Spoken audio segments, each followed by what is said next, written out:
Good morning મિત્રો. ધોરણ 9 chapter 8 ચેપ્ટરનું નામ છે ગતિ. બરોબર. તો સૌપ્રથમ આપણે ગતિની થોડી માહિતી આપી દઈએ કે ગતિ કોને કહીએ છીએ. સામાન્ય રીતે તો કોઈ પણ એક વસ્તુ કોઈ એનું સ્થાન છોડી અથવા કોઈ એક જગ્યાએથી બીજી જગ્યાએ પહોંચે તો સામાન્ય રીતે આપણે એને કહીએ છીએ કે એ વસ્તુએ અથવા એ પદાર્થે ગતિ કરી. બરોબર. અહીંયા આપણે વિજ્ઞાનની ભાષામાં એવું કહીએ છીએ કે કોઈ એક વસ્તુ એ બીજી વસ્તુ ની સાપેક્ષે સમય સાથે પોતાનું સ્થાન બદલે છે. સમય સાથે પોતાનું સ્થાન બદલે છે ત્યારે એ પદાર્થે બીજા પદાર્થની સાપેક્ષે ગતિ કરી છે તેમ કહેવાય. હવે આ સાપેક્ષ શબ્દ શું છે તો એને સમજવા માટે એક ઉદાહરણ આપું છું કે બસમાં કોઈ બસ જઈ રહી છે, એમાં એક વ્યક્તિ બેઠી છે અને એ વ્યક્તિનું કોઈ વિદ્યાર્થી લઈ લો તો એક વિદ્યાર્થી બેઠો છે અને વિદ્યાર્થીનું બેગ રાખેલું છે બીજી સીટમાં. તો એ વિદ્યાર્થી જ્યારે એ બેગને જોવે છે ત્યારે એ બેગ તેને સ્થિર દેખાય છે. અહીંયા બે પરિસ્થિતિ ઉદ્ભવવાની છે. એક પરિસ્થિતિમાં શું છે તો સ્કૂલ બસ રાખો આપણે. સ્કૂલ બસમાં બેઠેલો વિદ્યાર્થી, બરોબર. સ્કૂલ બસમાં જે બેઠેલો વિદ્યાર્થી છે એ જ્યારે તેના બેગને જોવે છે ત્યારે તે બેગ તેને સ્થિર દેખાય છે, ગતિ કરતું નથી. બેગ કેવું દેખાય છે અને સ્થિર દેખાય છે, બરોબર. પણ જ્યારે તે સ્કૂલ બસમાં બેઠેલો વિદ્યાર્થી સ્કૂલ બસ ગતિ કરે છે, સ્કૂલ બસ સ્કૂલની તરફ જઈ રહી છે એવી વાર્તા કહી છે. તો સ્કૂલ બસ ગતિ કરે છે પરંતુ સ્કૂલ બસમાં બેઠેલો વિદ્યાર્થી એની બેગ સાથે સામે જોવે છે તો એ બેગ એને કેવી દેખાય છે? સ્થિર દેખાય છે. પરંતુ એ જ બેઠેલો વિદ્યાર્થી બારીની બહાર જ્યારે જોવે છે ત્યારે બારીની બહાર ઝાડ છે, પછી વીજળીના થાંભલાઓ છે, મકાનો છે, એ એની વિરુદ્ધ દિશામાં જતા જોવા મળે છે. એટલે કે વિરુદ્ધ દિશામાં ગતિ કરે છે તેવું તેને લાગે છે. આપણે જોઈ શકીએ છીએ કે કોઈ બી બસ કે ગાડીમાં આપણે બેઠા હોઈએ તો જો બસ કે ગાડી આ દિશામાં ગતિ કરતી હોય તો વૃક્ષો હોય, મકાનો હોય, વીજળીના થાંભલા હોય, એ બધી વસ્તુઓ આપણને આમ વિરુદ્ધ દિશામાં ગતિ કરે છે તેવું લાગે છે, બરોબર. તો આ વિદ્યાર્થીને પણ એ બહારની જે વસ્તુઓ છે એ ગતિ કરે છે તેવું લાગે છે, બરોબર. પણ કઈ દિશામાં ગતિ કરે છે? તેની વિરુદ્ધ દિશામાં ગતિ કરતું હોય તેવું લાગે છે, બરોબર. હવે બીજી પરિસ્થિતિ એવી છે કે આ વિદ્યાર્થી તો એ બસમાં જ બેઠેલો હતો પરંતુ બીજો વિદ્યાર્થી એ રસ્તા ઉપર ઊભેલો છે. હવે આ રસ્તા ઉપર ઊભેલો વિદ્યાર્થી જ્યારે એ બસમાં રહેલી જ બેગને જોવે છે ત્યારે એ બેગ એને ગતિ કરે છે તેવી લાગે છે અને જે આ વૃક્ષો છે, મકાનો છે, વીજળીના થાંભલાઓ છે, બીજી અધર વસ્તુઓ છે જે એ એને સ્થિર લાગે છે, બરોબર. તો જુઓ, બેગ અને વસ્તુઓ એ તો બંને પરિસ્થિતિમાં એની એ જ જગ્યાએ છે, બંને પરિસ્થિતિમાં એ જ છે, બરોબર. શું બદલાય છે તો જ્યારે બસમાં બેઠેલો વિદ્યાર્થીને બેગ સ્થિર લાગે છે પણ રસ્તા ઉપર ઊભેલા વિદ્યાર્થીને બેગ ગતિ કરતી દેખાય છે, બરોબર. સ્કૂલ બસમાં બેઠેલો વિદ્યાર્થીને જે બહારની વસ્તુઓ છે, વૃક્ષો, મકાનો, વીજળીના થાંભલાઓ, એ ગતિ કરતા દેખાય છે જ્યારે રસ્તા ઉપર ઊભેલા વિદ્યાર્થીને તે બધી વસ્તુઓ સ્થિર દેખાય છે. આવું કેમ થાય છે? તો આપણે કહ્યું કે જ્યારે કોઈ વસ્તુ ગતિ કરે ત્યારે સમય સાથે પોતાનું સ્થાન બદલે છે ત્યારે તે પદાર્થ બીજા પદાર્થની સાપેક્ષે ગતિમાં છે તેમ કહે છે. બીજા પદાર્થની સાપેક્ષે એટલે આ વિદ્યાર્થી જે બસમાં બેઠો છે એ વિદ્યાર્થીની સાપેક્ષે આ બે વસ્તુઓ એને આ રીતે જોવા મળે છે અને જે રસ્તા ઉપર ઊભેલો વિદ્યાર્થી છે એની સાપેક્ષે આ બે વસ્તુ એને આ રીતે જોવા મળે છે, બરોબર. એટલે સાપેક્ષે આપણે કોને કીધું, સાપેક્ષ કોને કહેવાય, આ વસ્તુની સાપેક્ષે આ, તો સરખામણી કરી કહેવાય. સાપેક્ષનો મતલબ ખબર પડે છે સરખામણી, એક વસ્તુ સાથે બીજી વસ્તુ સરખાઈ કહેવાય, બરોબર. તો આ વિદ્યાર્થીની સાપેક્ષે આ વસ્તુ આ રીતે જોવા મળે છે અને રસ્તા ઉપર ઉભેલા વિદ્યાર્થીની સાપેક્ષે આ વસ્તુ આ રીતે જોવા મળે છે, બરોબર. તો બેગ અને વસ્તુ તો એના એ જ છે, પરંતુ અવલોકનકર્તા અથવા અવલોકનકાર કોને કહેવાય, જે અવલોકન કરે છે તે વ્યક્તિ, બરોબર. આ પરિસ્થિતિમાં અવલોકનકાર ક્યાં બેઠો લે છે, બસની અંદર. આ પરિસ્થિતિમાં અવલોકનકાર ક્યાં છે, રસ્તા ઉપર ઉભેલો છે, બરોબર. તો કોઈ પણ વસ્તુ ગતિ કરે છે કે સ્થિર છે એ જોવા માટે અવલોકન કર્તાના સ્થાન ઉપર એ વસ્તુ ગતિ કરે છે કે સ્થિર છે એ આપણે આધાર રાખે છે, એટલે કે આપણે નક્કી કરી શકીએ, બરોબર. આ અવલોકન કરતા બસમાં છે તેથી એને બેગ સ્થિર દેખાય છે, આ અવલોકન કરતા રસ્તા ઉપર છે તેથી તેને બેગ ગતિ કરતું દેખાય છે. કોઈ પણ વસ્તુ ગતિ કરે છે કે સ્થિર છે તેનો આધાર અવલોકનકાર ક્યાંથી જોવે છે, એટલે કે અવલોકનકારના સ્થાન ઉપર આધાર રહેલો હોય છે. આપણે એવું કહીએ છીએ કે બ્રહ્માંડમાં બધી જ વસ્તુઓ ગતિ કરે છે, એવું કેમ કહી શકાય? એવું કહેવામાં આવ્યું છે કે બ્રહ્માંડમાં બધી જ વસ્તુઓ ગતિ કરે છે, અથવા બધી જ વસ્તુ, બ્રહ્માંડમાં જે પણ કોઈ વસ્તુ લઈ લો એ બધી જ વસ્તુઓ ગતિ કરે છે. એવું કેમ કહેવામાં આવ્યું છે? તો પૃથ્વી પણ પોતાની ધરી ઉપર ફરે છે અને સૂર્યની આસપાસ પરિક્રમણ પણ કરે છે. ખબર પડી? ધરી એટલે પોતાની ધરી ઉપર આમ પણ ફરે છે અને આમ પણ ફરે છે, બરોબર. એટલે પૃથ્વી પોતાની ધરી ઉપર પણ ફરે છે અને સૂર્યની આસપાસ પરિક્રમણ પણ કરે છે. એટલે કે જો કોઈ વર્ગખંડની દિવાલો આપણે વિચારીએ કે વર્ગખંડની દિવાલો સ્થિર છે કે ગતિ કરે છે, એવું ક્યારે કહી શકીએ? તો જ્યારે વર્ગખંડમાં કે પૃથ્વી ઉપર હોઈએ ત્યારે આપણે એવું કહી શકીએ કે આ ગતિ પૃથ્વી ઉપર કે વર્ગખંડમાં જ્યારે હોઈએ આપણે, જ્યારે પૃથ્વી ઉપર કે વર્ગખંડમાંથી અવલોકન કરતા હોઈએ ત્યારે આપણને દિવાલો સ્થિર દેખાશે, પરંતુ પૃથ્વીની બહાર જઈને જોવામાં આવે તો પૃથ્વી પણ પરિક્રમણ કરે છે, માટે એ વર્ગખંડની દિવાલો પણ આપણને પરિક્રમણ ગતિ કરતી જોવા મળશે, બરોબર. એટલે કહી શકાય કે કોઈ પણ વસ્તુ, બ્રહ્માંડની કોઈ પણ વસ્તુ ગતિ કરે છે કે સ્થિર છે એ અવલોકનકારના સ્થાન ઉપર આધાર રાખે છે. અવલોકન ક્યાંથી જોવે છે, અવલોકન કરતા ક્યાંથી અવલોકન કરે છે તેના સ્થાન ઉપર આધાર રાખે છે, બરોબર. તો ગતિની વ્યાખ્યા આ રીતે લખી શકાય: કોઈ એક પદાર્થ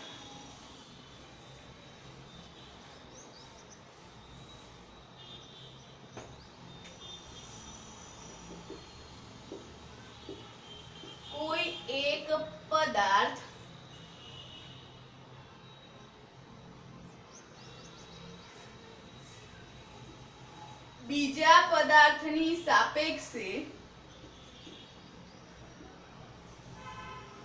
સમય સાથે પોતાનું સ્થાન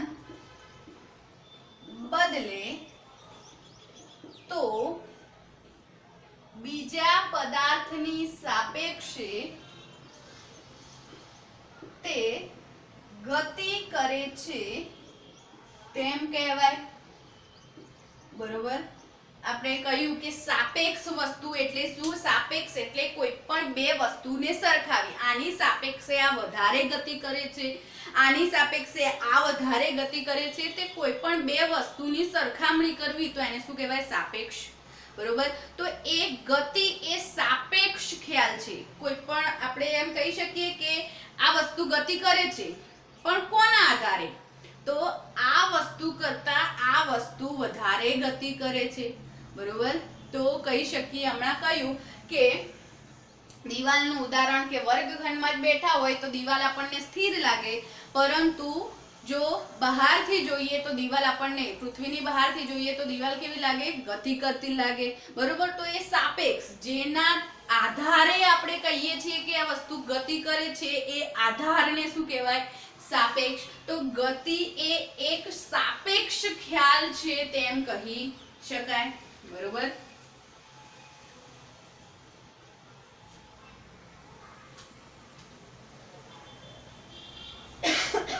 હવે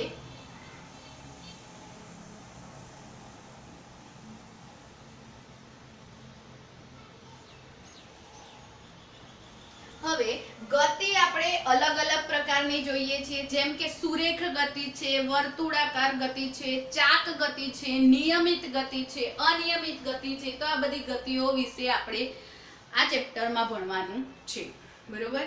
તો આગળ જોઈએ કે પૃથ્વી છે એ આપણને ગતિ કરે છે, પણ આપણને ગતિ કરતી એટલે કે જોવા મળતી નથી, આપણને એનો અહેસાસ થતો નથી, બરોબર? પરંતુ સૂર્યોદય થવું, સૂર્યાસ્ત થવું એ પૃથ્વીની ગતિને આધારે જ છે.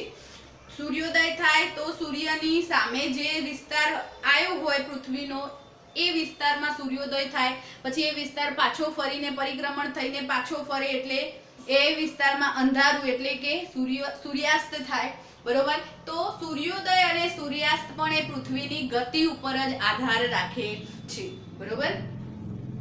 હવે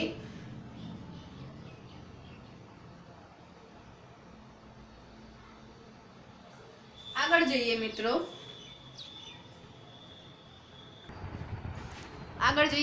સંદર્ભ બિંદુ એટલે શું, બરોબર? આગળનો ટોપિક છે સંદર્ભ બિંદુ એટલે શું. સંદર્ભ બિંદુ એટલે કે કોઈ પદાર્થનું સ્થાન દર્શાવવા માટે, સંદર્ભ બિંદુની વ્યાખ્યા લખવી હોય તો કોઈ પદાર્થનું સ્થાન દર્શાવવા માટે કોઈ નિયત બિંદુને સંદર્ભ તરીકે ઉપયોગ કરવામાં આવે તો તે બિંદુને સંદર્ભ બિંદુ તરીકે ઓળખાય છે અથવા સંદર્ભ બિંદુ કહે છે, બરોબર?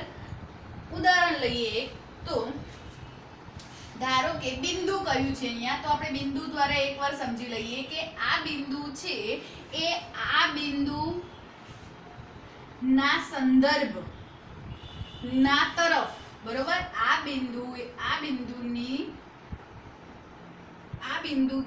આ બિંદુ એ આ દિશા તરફ, અને અહીંયા સમજી લો 2 કિલોમીટર અંતર છે તો 2 કિલોમીટર અંતરે આવેલું છે. બિંદુ એ આ દિશામાં 2 કિલોમીટર અંતરે બિંદુ બી આવેલું છે, એટલે બિંદુ બી નું એ સમજી લો કોઈ પદાર્થ છે તો બિંદુ બી છે એ પદાર્થનું સ્થાન દર્શાવવા માટે આપણે સંદર્ભ બિંદુ તરીકે કયો લીધો? એ લીધો. કે બિંદુ બી ક્યાં આવેલું છે? તો બિંદુ એ ની પૂર્વ દિશામાં અથવા ઉત્તર, જે બી દિશા લેવી હોય, બિંદુ એ ની ઉત્તર દિશામાં 2 કિલોમીટર અંતરે બિંદુ બી આવેલું છે, બરોબર? તો બિંદુ બી નું સ્થાન આપણે કોના દ્વારા નક્કી કર્યું? બિંદુ એ દ્વારા. તો બિંદુ બી ના સંદર્ભ બિંદુ કોને કહેવાશે? બિંદુ એ ને કહેવાશે. ખબર પડે છે? કોઈ પણ પદાર્થનું સ્થાન નક્કી કરવા કોઈ બીજા પદાર્થનો સહારો લેવાય અથવા એનું સંદર્ભ બિંદુ તરીકે લેવાય કે આનાથી આ વસ્તુ છે, થી લેવાય, જેનાથી આ વસ્તુ છે એને શું કહેવાય? સંદર્ભ બિંદુ કહેવાય. એક ઉદાહરણ લઈએ હજુ કે કોઈ ગામમાં એક શાળા આવેલી છે. ગામડું હોય એમાં એક જ શાળા હોય, બરોબર? તો કોઈ ગામ છે એમાં એક શાળા આવેલી છે. હવે ગામ હોય તો એમાં એક રેલવે સ્ટેશન હોય અને એક બસ સ્ટેશન હોય, બરોબર? જઈએ તો એક રેલવે સ્ટેશન હોય જેમાં રેલવે આવતી હોય અને બીજા ઉપર બસ સ્ટોપ હોય એટલે કે એસટી સ્ટેન્ડ હોય, બરોબર? તો આપણે લઈએ એક આ છે એ રેલવે સ્ટેશન લઈએ,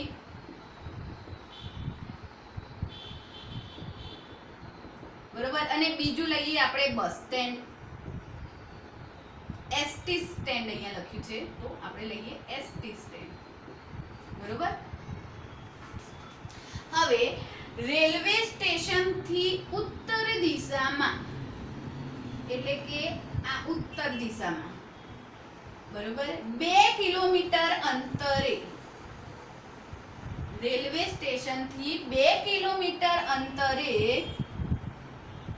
કઈ દિશામાં ઉત્તર દિશામાં આવેલી છે શાળા. એસટી સ્ટેન્ડ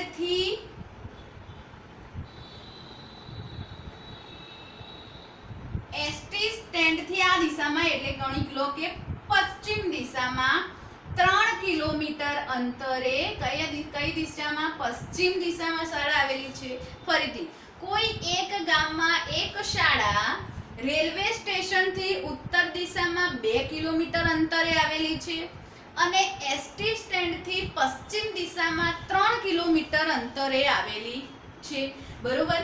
તો પ્રથમ કિસ્સામાં સંદર્ભ બિંદુ શાળાને દર્શાવવા, શાળા વસ્તુ છે, શાળાને દર્શાવવા કયા બે સંદર્ભ બિંદુનો ઉપયોગ કર્યો આપણે? તો પહેલા સ્થાનમાં સંદર્ભ બિંદુ રેલવે સ્ટેશન છે, બીજામાં સંદર્ભ બિંદુ કયું છે? એસટી સ્ટેન્ડ છે. બરોબર.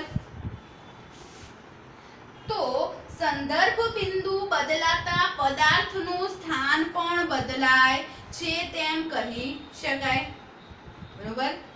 ફરીથી સંદર્ભ બિંદુ બદલાતા પદાર્થનું સ્થાન પણ બદલાય છે તેમ કહી શકાય. જો રેલવે સ્ટેશન સંદર્ભ બિંદુ તરીકે લઈએ તો શાળા 2 કિલોમીટર અંતરે આવેલી છે, દિશા પણ બદલાય છે ઉત્તર દિશામાં. જો સંદર્ભ બિંદુ તરીકે એસટી સ્ટેન્ડ લઈએ તો પશ્ચિમ દિશામાં દિશા પણ બદલાય છે અને કિલોમીટર એટલે કે 3 કિલોમીટર પણ બદલાય છે. બરોબર. તો વસ્તુનું સ્થાન બદલાઈ ગયું કહેવાય. બરોબર. જેમ સંદર્ભ બિંદુ બદલાય એમ વસ્તુનું સ્થાન પણ બદલાય છે. બરોબર.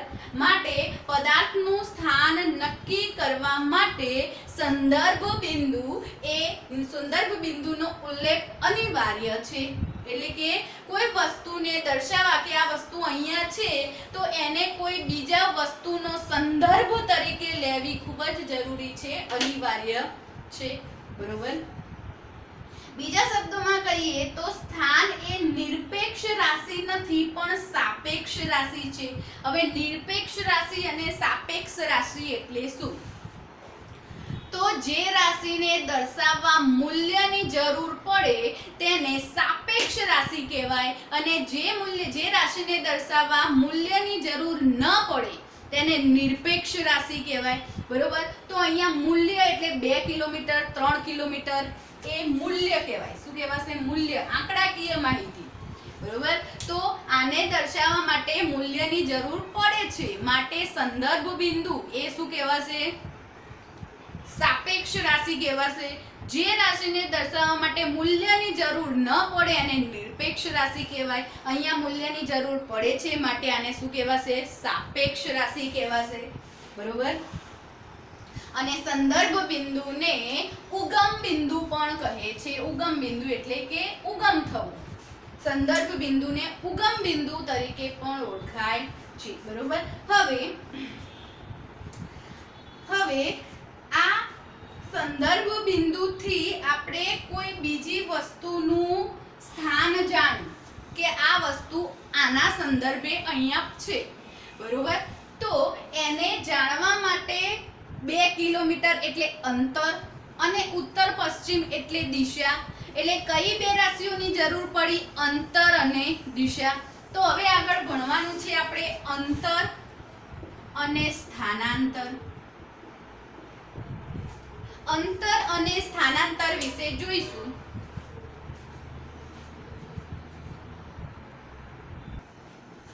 તો મિત્રો આગળ જઈએ. અંતર અને સ્થાનાંતર. તો અંતર કોને કહેવાય? તો આપેલ સમયગાળામાં, અંતરની વ્યાખ્યા આપેલ સમયગાળામાં પદાર્થે ગતિપથ પર કાપેલ કુલ લંબાઈને શું કહેવાય છે?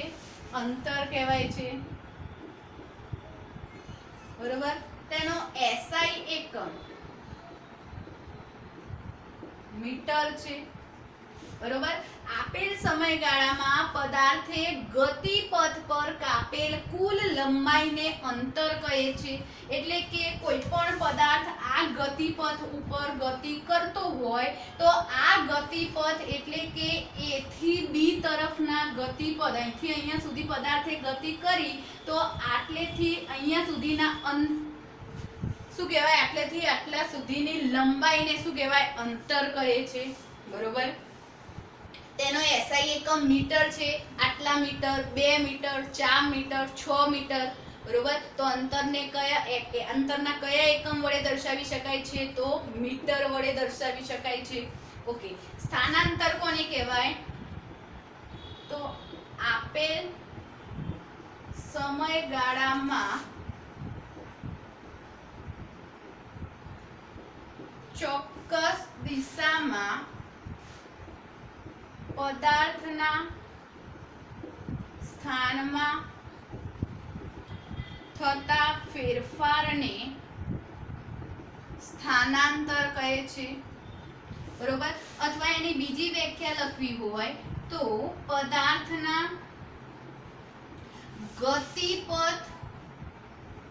ગતિપથ પર અંતિમ સ્થાનથી પ્રારંભિક સ્થાન સુધીના લઘુત્તમ અંતરને શું કહેવાય છે? સ્થાનાંતર કહેવાય છે. બરોબર. ફરીથી અંતર ખબર પડી ગઈ કે જો કોઈ ગતિપથ ઉપર જે પદાર્થ ગતિ કરતો હોય તો જ્યાંથી એ શરૂ થયો અને જ્યાં સુધી ગતિ કરી અને એ આખી લંબાઈને શું કહેવાય? અંતર કહી શકાય. બરોબર. હવે સ્થાનાંતર કોને કહેવાય? તો આપેલ સમયગાળામાં ચોક્કસ દિશામાં પદાર્થના સ્થાનમાં થતા ફેરફારને સ્થાનાંતર કહે છે. અથવા એની બીજી વ્યાખ્યા પદાર્થના ગતિપથ પર અંતિમ સ્થાનથી પ્રારંભિક સ્થાન સુધીના લઘુત્તમ અંતરને સ્થાનાંતર કહે છે. હવે કોઈ પદાર્થ એ થી ગતિ કરવાનું સ્ટાર્ટ કરે તો સી સુધી ગતિ કરી અને સી થી પાછા ફરી બી સુધી આવે છે. બરોબર. તો એને ટોટલ અંતર કેટલું કાપ્યું કહેવાય? અહીંયાથી આટલા સુધીનું અંતર અને વત્તા આટલાથી અહીંયા સુધીનું અંતર પ્લસ કરીએ એટલે ટોટલ અંતર થયું કહેવાય. સ્થાનાંતર કોને કહેવાય? તો એ થી જે અહીંયા પાછો ફર્યો પ્રારંભિક થી અંતિમ તરફના અંતિમ બિંદુ સુધીના બિંદુને શું કહેવાય? અંતરને સ્થાનાંતર કહેવાય. એટલે કે ભલે એ પાછો ફર્યો એ અંતર સ્થાનાંતરમાં ગણાતું નથી. જ્યાંથી વસ્તુને ગતિ કરવાની શરૂ કરી એટલે કે પ્રારંભ કર્યો અને જ્યાં વસ્તુએ ગતિ અટકાવી એટલે કે અંતિમ કર્યો, અંતિમ ગતિ કરવાનું બંધ કર્યું ત્યાં સુધીના અંતરને શું કહેવાય છે? સ્થાનાંતર કહેવાય છે. બરોબર. કોઈ પદાર્થ વર્તુળાકાર માર્ગ પર ગતિ કરે છે. બરોબર. આ માર્ગ ધારો કે 5 કિલોમીટરનો છે અથવા 5 મીટરનો છે. આ ભાગનું અંતર કેટલું છે? 5 મીટર.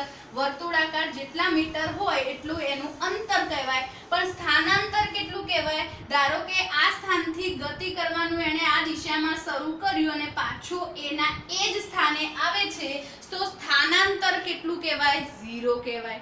બરોબર. ધારો કે અહીંયા ફરીથી કહું છું કે કોઈ પદાર્થે આ ગતિપથ ઉપર ગતિ કરે છે. બરોબર. અહીંયા 5 થી 10 ને 15. બરોબર. આ રીતે ગતિપથ છે. તો 5 થી કોઈ પદાર્થ ગતિ કરવાનું શરૂ કરે છે અને 15 સુધી એણે ગતિ કરી. હવે 15 થી પાછા આવે છે, અહીંયાથી યુ ટર્ન મારીને આવે છે 10 તરફ. અહીંયા એની ગતિ અટકે છે. બરોબર. તો ટોટલ અંતર કેટલું કાપ્યું? તો 5 થી 15, 15 વત્તા 5, 10 થી 15 એટલે કેટલા થયા? 5. એટલે 5 થી 15. બરોબર. એટલે 10 અને આ ટોટલ 5.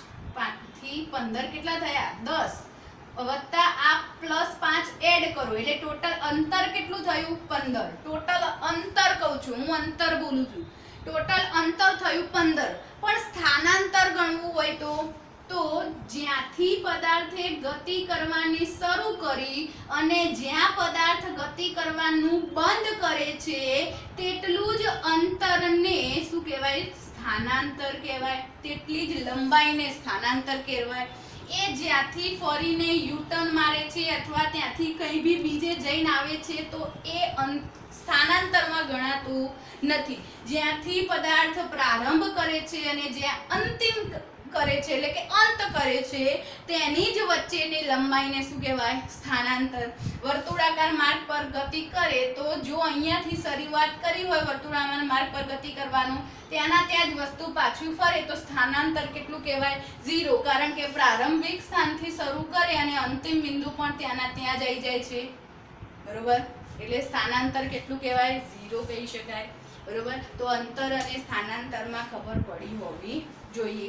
હવે અંતર અને સ્થાનાંતર, સ્થાનાંતરનો એકમ પણ મીટર જ છે. સ્થાનાંતરનો SI એકમ કયો?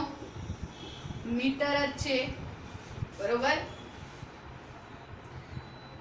અંતર અને સ્થાનાંતરને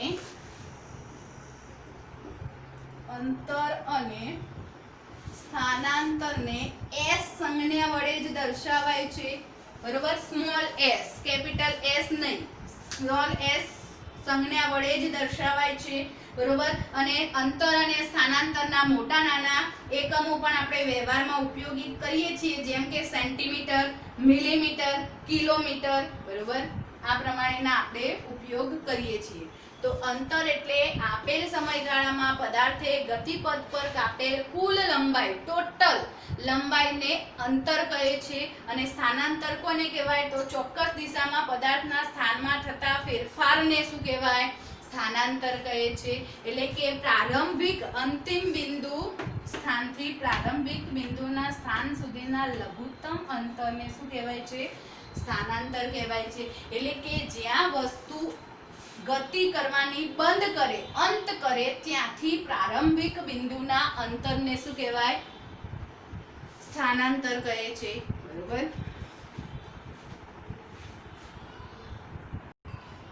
મિત્રો આગળ જઈએ તો સ્થાનાંતરનું મૂલ્ય શોધવા માટેનું સૂત્ર મેળવીએ આપણે. બરોબર? તો સ્થાનાંતરનું મૂલ્ય શોધવા માટે ધારો કે કોઈ સંદર્ભ બિંદુ O થી t1 સમયે કોઈ પદાર્થ x1 સ્થાન પર છે. બરોબર? અહીંયા આકૃતિથી સમજીએ કે 0 એ સંદર્ભ O એ સંદર્ભ બિંદુ છે. સંદર્ભ બિંદુ O થી t1 સમય એટલે કે અહીંયા t1 સમય, આ છે સમય, પદાર્થ x1 એ આ બિંદુ ઉપર છે અથવા આ સ્થાન ઉપર છે, x1 સ્થાન ઉપર છે. બરોબર? O સંદર્ભ બિંદુએથી t1 સમયે કોઈ પદાર્થ x1 સ્થાન ઉપર છે એટલે કે અહીંયા છે પદાર્થ અત્યારે. બરોબર? હવે t2 સમયે પદાર્થ x2 સ્થાન પર છે એટલે કે આ છે t2 સમય અને આ પદાર્થ x2 સ્થાન પર છે. બરોબર? ફરીથી સંદર્ભ બિંદુ O થી t1 સમયે પદાર્થ x1 સ્થાન ઉપર છે અને t2 સમયે પદાર્થ x2 સ્થાન ઉપર છે. તો આ રીતે આપણે સમજી શકીએ. બરોબર? હવે આ પરિસ્થિતિમાં t2 માઈનસ t1 સમયગાળામાં t2 માઈનસ t1 એટલે કે અંતિમ સમયગાળાથી પ્રારંભિક સમયગાળામાં પદાર્થનું સ્થાનાંતરનું મૂલ્ય કઈ રીતે શોધી શકાય? સમયગાળામાં પદાર્થના સ્થાનાંતરનું મૂલ્ય આપણે s, સ્થાનાંતર એટલે સ્મોલ s સંજ્ઞા વડે આપણે સમજાવી શકીએ, દર્શાવી શકીએ. તો s બરાબર અંતિમ સ્થાનથી પ્રારંભિક સ્થાન. બરોબર? અંતિમ સ્થાન કયું છે? અંતિમ સ્થાન કયું છે x2 બરોબર થી પ્રારંભિક સ્થાન એટલે x1 તો સ્થાનાંતરનું સૂત્ર શું થયું સ્થાનાંતર બરાબર અંતિમ સ્થાન માઈનસ પ્રારંભિક સ્થાન બરોબર હમણાં જ કહ્યું કે સ્થાનાંતર કોને કહેવાય તો અંતિમ બિંદુથી પ્રારંભ જ્યાંથી કર્યો હોય એ સ્થાન તરફની એ સ્થાન સુધીની લંબાઈને શું કહેવાય સ્થાનાંતર કહેવાય તો અહીંયા O સંદર્ભ બિંદુથી પદાર્થ ગતિ કરવાની શરૂ કરે છે t1 સમયે x1 સ્થાન ઉપર છે t2 સમયે એ x2 સ્થાન ઉપર છે અહીંયા ગતિ પૂરી થઈ ગઈ બરોબર તો એનું પ્રારંભિક સ્થાન કયું કહેવાય 0 ની સાપેક્ષે પ્રારંભિક સ્થાન t1 સમયે x1 એ પ્રારંભિક સ્થાન થયું અને અંતિમ સ્થાન કયું t2 સમયે x2 સ્થાન એ અંતિમ સ્થાન થયું O એ સંદર્ભ બિંદુ છે બરોબર એ કોઈ સ્થાન છે નહીં t1 સમયે x1 સ્થાન ઉપર પદાર્થ છે t2 સમયે x2 સ્થાન ઉપર પદાર્થ છે બરોબર તો x1 એ પ્રારંભિક સ્થાન થયું અને x2 એ અંતિમ સ્થાન થયું t1 એ પ્રારંભિક સમય થયો t2 એ અંતિમ સમય થયો તો સમય પણ t2 t1 તો સ્થાનાંતર પણ માપવું હોય તો અંતિમ બિંદુ માઈનસ પ્રારંભિક બિંદુ તો સ્થાનાંતરનું સૂત્ર આપણે મેળવી શકીએ અંતિમ બિંદુમાંથી પ્રારંભિક બિંદુ એટલે કે બાદ કરીએ તો આપણને શું મળે સ્થાનાંતર મળે બરોબર તો મિત્રો આગળ અંતર અને સ્થાનાંતર વચ્ચેનો ભેદ કઈ રીતે સ્પષ્ટ થાય છે એ પણ આપણે જોઈશું અને અંતર સ્થાનાંતરના દાખલાઓ પણ આપણે જોવાના છે જે નેક્સ્ટ ટાઈમમાં આપણે જોઈશું